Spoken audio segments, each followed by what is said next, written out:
നമ്മളിപ്പോ ഇരിക്കുന്നത് ശരിക്കും തിരുവനന്തപുരത്ത് വേളിക്കടുത്തുള്ള ഇൻസൈഡ് ഇന്റീരിയർ ഓഫീസിലാണ്. നമുക്കറിയാം ഇന്റീരിയർ ശരിക്കും വളരെ ഒരു കൺസ്ട്രക്ഷൻ കഴിഞ്ഞാൽ ഇന്റീരിയർ ഒരിക്കലും നമുക്ക് ഒളിച്ചുകൂടാൻ പറ്റാത്തൊരു അത് നമുക്ക് രണ്ട് ടൈപ്പ് ചെയ്യാം. ബഡ്ജറ്റ് ടൈപ്പ് ചെയ്യാം, പ്രീമിയം ടൈപ്പ് ചെയ്യാം. ശരിക്കും ഞാൻ സാറിനോട് ചോദിക്കാൻ ഉദ്ദേശിക്കുന്നത് പ്രീമിയം ഇന്റീരിയർ ചെയ്യുമ്പോൾ നമ്മൾ എന്തൊക്കെയാണ് ശ്രദ്ധിക്കേണ്ടത്, പ്രത്യേകിച്ച് എന്തൊക്കെ ശ്രദ്ധിച്ച് ആണ് പ്രീമിയം ഇന്റീരിയർ ചെയ്യേണ്ടത്? നല്ല ക്വസ്റ്റ്യൻ ആണ്. പ്രീമിയം ഇന്റീരിയർ ചെയ്യണമെന്ന് പറഞ്ഞ് പലരും നമ്മളെ സമീപിക്കുന്നത് എല്ലാ വർക്കും കഴിഞ്ഞിട്ടാണ്. അപ്പൊ ആദ്യം അറിയേണ്ടത് ഒരു പ്രീമിയം ഇന്റീരിയർ ആയിക്കോട്ടെ അല്ലെങ്കിൽ എക്കണോമിക്കൽ ഇന്റീരിയർ ആയിക്കോട്ടെ, ഡിസൈൻ സ്റ്റേജിൽ ചെയ്തില്ലെങ്കിലും കൺസ്ട്രക്ഷൻ സ്റ്റേജിൽ നമ്മളെ പുറത്ത് ഒരു നല്ലൊരു പാർട്ടി എടുത്ത് ഇന്റീരിയറിന്റെ സ്കോപ്പ് അല്ലെങ്കിൽ അവരുടെ റിക്വയർമെന്റ് കൺസൾട്ട് ചെയ്യുക എന്നുള്ളതാണ്. അല്ലാണ്ട് നമ്മൾ ടൈൽസ് എല്ലാം ഒട്ടിച്ച് പെയിന്റ് എല്ലാം അടിച്ചു കഴിഞ്ഞിട്ടല്ല ഇന്റീരിയർ കൺസൾട്ടന്റിനെ കാണും. പലപ്പോഴും നമുക്ക് അറിയുന്ന നല്ല പ്രോജക്റ്റുകളും എസ്പെഷ്യലി ഫ്ലാറ്റ് ഒക്കെ ആണെങ്കിൽ ഫ്ലാറ്റ് ഒക്കെ ഹാൻഡ് ഓവർ ചെയ്ത് കഴിഞ്ഞിട്ടാണ് എനിക്കൊരു പ്രീമിയം ഇന്റീരിയർ ചെയ്യണമെന്ന് പറയുമ്പോൾ there is lot of limitations. Lighting കൊടുക്കാൻ പറ്റത്തില്ല, അല്ലെങ്കിൽ വിൻഡോ പൊസിഷൻ റോങ് ആണ്, ഡോർ പൊസിഷൻ റോങ് ആണ്. ഇങ്ങനെയുള്ള കാര്യങ്ങൾ ഒരു കൺസ്ട്രക്ഷൻ സ്റ്റേജിൽ ഒരു ഫ്ലാറ്റ് വാങ്ങുന്ന ഒരാളാണെങ്കിൽ വാങ്ങുന്നതിന് തൊട്ട് മുമ്പ്, കൺസ്ട്രക്ഷൻ നടക്കുന്നതിന് മുമ്പ് ആ ഫ്ലാറ്റ് വാങ്ങുക.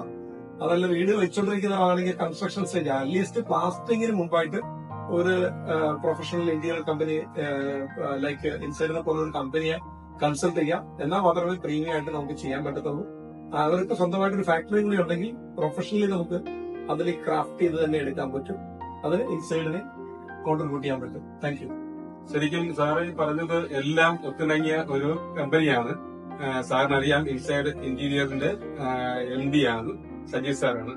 ഓക്കെ, എന്തായാലും സാർ പറഞ്ഞു ശരിക്കും ഒരു ഫാക്ടറി ഉണ്ടാവണം. അതുപോലെ നമുക്ക് ചെയ്യുമ്പോൾ ഒരു ഡിസൈൻ വൈസിൽ തന്നെ അത് വളരെ ബെറ്റർ ആയിട്ട്. പ്രീമിയം ശരിക്കും അങ്ങനെയാണല്ലോ, എവിടെയൊക്കെ നമുക്ക് ഓപ്പണിംഗ് ഉണ്ടോ ആ ഓപ്പണിംഗിലൊക്കെ എന്തൊക്കെ ചെയ്യണം, ഓപ്പണിംഗിന്റെ എണ്ണം കൂട്ടിയിട്ട് ക്യൂരിയസ് വയ്ക്കാനുള്ള സ്പേസ് അല്ലെങ്കിൽ പാർട്ടീഷൻ വയ്ക്കാനുള്ള സ്പേസ്, ഇതൊക്കെ ശരിക്കും ഞാനിവിടെ കണ്ടപ്പോ ശരിക്കും അത് ഓരോ പോർഷനും ശരിക്കും ഓരോ ഇഞ്ച് ബൈ ഇഞ്ച് സാർ ഓരോന്നും വളരെ ബെറ്റർ ആയിട്ട് ഡിസൈൻ ചെയ്തിട്ടുള്ള ഡ്രസ്സായി. ശരിക്കും സാറിന് ഇത് കുറച്ചുകൂടി എഫക്റ്റീവായിട്ട് ഇങ്ങനെ ചെയ്യാനൊരു ഇങ്ങനെ ഒരു ആഗ്രഹം ആദ്യം വരണമല്ലോ. ശരിക്കും അത് എവിടെ സാർ തോന്നിയത്? നമ്മുടെ പ്രൊഫഷണൽ ബൈ എക്സ്പീരിയൻസ് ആണ്. നമ്മള് ഈ ഇൻഡസ്ട്രി തുടങ്ങുന്നതിന് മുമ്പ് നമ്മൾ ഗെയിൻ ചെയ്ത നമ്മുടെ എക്സ്പീരിയൻസ് അത് നമ്മുടെ നല്ല റെസ്റ്റോറന്റിലേക്ക് പാസ് ഓൺ ചെയ്യാം. ഇൻസൈഡ് ഇപ്പൊ തന്നെ 20 വർഷം കംപ്ലീറ്റ് ചെയ്യാണ്. 20 ഇയേഴ്സ് സക്സസ്ഫുൾ ഞങ്ങളുടെ ഓൺ കമ്പനിയിലുള്ള എക്സ്പീരിയൻസ്. കമ്പനി സ്റ്റാർട്ട് ചെയ്യുന്നതിന് മുമ്പ് എന്റെ 12-15 കൊല്ലത്തെ എക്സ്പീരിയൻസ് ഇതെല്ലാം കൂടി നമ്മൾ കസ്റ്റമറിലേക്ക് ട്രാൻസ്ഫർ ചെയ്യാണ് ഇൻസൈഡ് ചെയ്യുന്നത്. എക്സ്പീരിയൻസ് തന്നെയാണ് സാറിന്റെ ഏറ്റവും വലിയ.